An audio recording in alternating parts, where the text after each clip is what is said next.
africain en diaspora, mettant en lumière le dialogue intergénérationnel sur les valeurs matrimoniales africaines adaptées au contexte occidental. Face à Face, ancien de la charte du bon époux africain en diaspora. Scène 1. Le salon personnage. L'ancien. Homme africain de 70 ans, port altier, regard perçant, vêtu d'un boubou traditionnel. Le jeune. Homme africain de 30 ans, look urbain, jonc et chemise, smartphone en main. Décor. Un salon mêlant éléments traditionnels africains et mobilier moderne occidental. L'ancien, regardant le jeune avec bienveillance. Mon fils, tu vis entre deux mondes. Mais n'oublie pas, un arbre sans racines ne tient pas face au vent. Le jeune, souriant. Baba, je respecte nos traditions. Mais ici, les choses sont différentes. Les femmes veulent l'égalité, la liberté. Sérieux, l'égalité ne signifie pas l'absence de rôle. Un bon époux africain est un pilier, un guide, pas un tyran. Le jeune réfléchissant. Je comprends. Mais comment être ce pilier sans imposer? L'ancien, posant une main sur l'épaule du jeune, en incarnant la charte du bon époux, responsabilité, respect, écoute, transmission. Scène 2, le décor. Table dressée avec des plats africains et occidentaux. Le jeune, servant l'ancien. Baba, tu sais, ma compagne est indépendante. Elle gagne bien sa vie. L'ancien, c'est une bénédiction. Mais souviens-toi, même un arbre robuste a besoin de racines solides. Le jeune, curieux. Et si elle refuse certaines traditions? L'ancien sage. Alors dialoguer. Adapter les traditions sans les renier. La charte est vivante. Elle évolue avec le temps. Scène 3, le départ. Décor, le jeune raccompagne l'ancien à la porte. Ému. Merci, Baba. Je vais réfléchir à tout cela, souriant. N'oublie pas, mon fils, être un bon époux africain en diaspora, c'est être un pont entre les traditions et la modernité. Dialogue entre les générations sur l'adaptation des valeurs matrimoniales africaines dans un contexte occidental. Elle souligne l'importance de l'écoute, du respect mutuel et de l'évolution des traditions pour construire un foyer harmonieux en diaspora. Charte du bon époux africain. 1. Tu es né d'une terre ancienne, mais tu vis dans un monde nouveau. Décryptage. Un homme africain en diaspora ne peut pas fonctionner uniquement selon les schémas de son village ou de son quartier d'origine.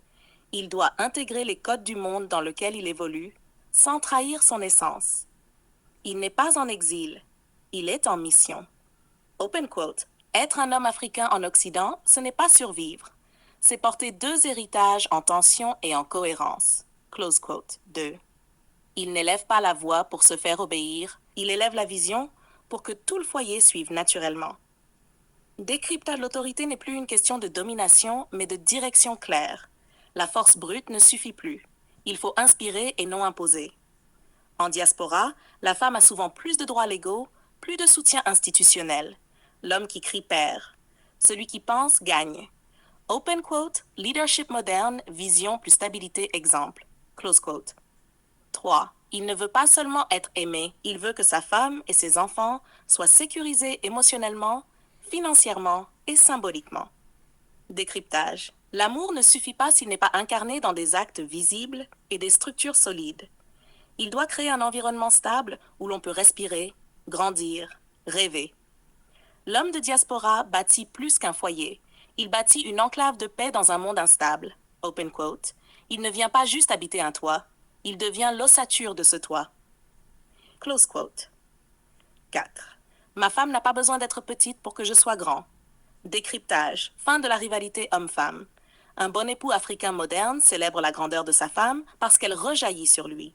Il n'a pas peur d'une femme visible, diplômée, forte, à condition qu'elle respecte l'axe. Il n'étouffe pas, il canalise. Open quote, son autorité est spirituelle, non pas fragile. Close quote. Je ne cherche pas toutes les femmes, je veux tout connaître de la mienne. Décryptage. La fidélité ici devient une quête de profondeur, pas une restriction frustrante. Dans un monde où tout incite à la dispersion, réseau, tentation, hypersexualisation, il choisit la richesse de la continuité, pas la variété superficielle. Open quote. Il est rare, donc recherché. Close quote. 6. Je donne à mes enfants ce que l'école ne leur donnera jamais. Un nom, une direction et une histoire. Décryptage. L'école occidentale n'enseigne ni l'identité, ni la fierté culturelle, ni l'histoire précoloniale. L'homme africain en diaspora devient le premier professeur de ses enfants, surtout dans un environnement où leurs racines sont ignorées, parfois moquées. Open quote, il rend ses enfants inviolables de l'intérieur. Close quote. 7. Être un homme ici, c'est aussi savoir lire les contrats. Décryptage, il ne suffit pas d'être fort, il faut être stratégique. Dans un monde juridique, l'ignorance administrative est une vulnérabilité. Le bon époux maîtrise les papiers, les droits, les responsabilités. Il ne se fait pas piéger par un divorce, une garde ou une pension. Open quote, l'honneur ne suffit pas. Il faut la lucidité administrative. Close quote. 8. Je suis le calme au milieu du tumulte. Le socle invisible du foyer. Décryptage, le bon époux devient l'ancrage émotionnel. Dans une société individualiste et instable, il stabilise tout le monde sans même s'en vanter. Il absorbe les coups, il donne le tempo, il ne répond pas aux crises par la crise. Open quote, il est la force tranquille, pas le spectacle. Close quote. 9. Je ne veux pas qu'elle me craigne. Je veux qu'elle me respecte, même quand je dors. Décryptage. La peur crée des foyers silencieux mais morts. Le respect construit des foyers vivants et durables. Il veut être un roi sans couronne, dont la présence inspire l'ordre, même en son absence. Il est respecté dans le cœur, pas par la menace. Open quote. Il gouverne par la présence intérieure, pas par la pression extérieure. Close 10. Je suis le fruit de mes pères et le modèle de mes fils. Décryptage. C'est une chaîne de transmission. Il porte en lui les leçons de ceux qui l'ont précédé et il devient le référent pour ceux qui le suivront. Il est entre deux temps, deux cultures, deux mondes, et il doit réussir la traversée sans perdre son nom. Open quote. Il ne vit pas juste pour lui. Il marque l'histoire. Close quote. Conclusion du décryptage. Cette charte adaptée à la diaspora n'est pas un souvenir folklorique. C'est un bouclier psychologique, une boussole culturelle et une feuille de route stratégique. L'homme africain en Occident qu'il incarne ne revient pas en arrière. Il prend de l'avance. Il devient un homme intègre, lucide, structurant et rare. Souhaites-tu maintenant que la tradition africaine reste profondément pertinente, mais nécessite une adaptation lucide pour un homme africain vivant en Occident? Voici une réponse structurée en 3 temps. Authenticité, ajustement et application. 1. Oui, elle est toujours d'actualité, parce que cette charte ne parle pas de coutumes dépassées, mais de valeurs universelles. Responsabilité, protection, leadership équilibré, transmission, fidélité d'âme et d'action, construction et stabilité du foyer. Open quote. Ces valeurs ne dépendent ni de la géographie ni de l'époque. Ce sont des fondamentaux de l'homme accompli. Close quote. Même en Occident, un homme qui incarne cette charte se distingue, rassure, attire le respect, surtout dans un monde en perte de repères.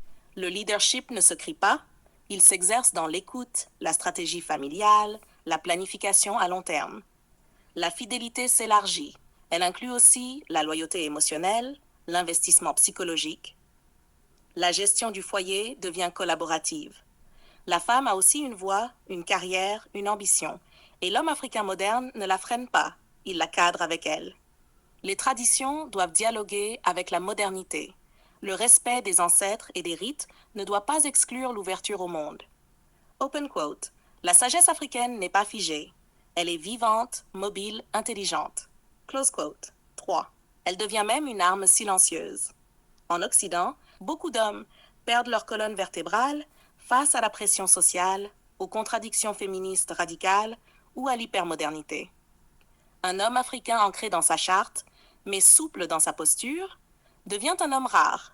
Il ne crie pas, mais il construit. Il n'humilie pas, mais il guide. Il n'est pas dans l'ego, mais dans l'élévation mutuelle. Open quote. Cette posture le rend magnétique et dangereusement charismatique, car il est à la fois stable, structuré et visionnaire. Conclusion. Oui, cette charte est toujours valable pour l'homme africain en Occident.